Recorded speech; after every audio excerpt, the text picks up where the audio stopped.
เขียวมึงว่ากูเก่งบ่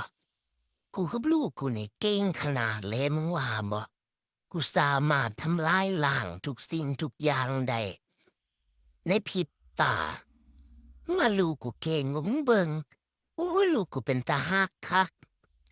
ลูกกูคือกูลูกกูคือกูมึงท่องไว้ลูกกูก็สามารถทำลายล้างได้คือกูนี่ล่ะเก่งคักมึงแหมโอ้ยเป็นตาฮักเนาะลูกกูเนี่ย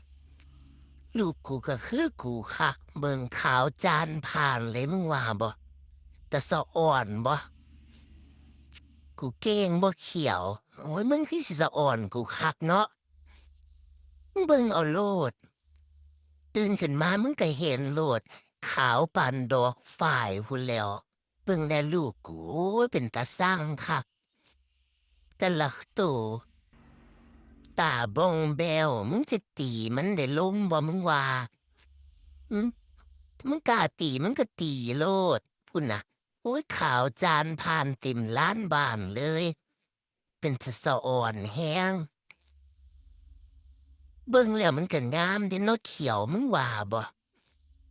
ขาวงามคักเนาะ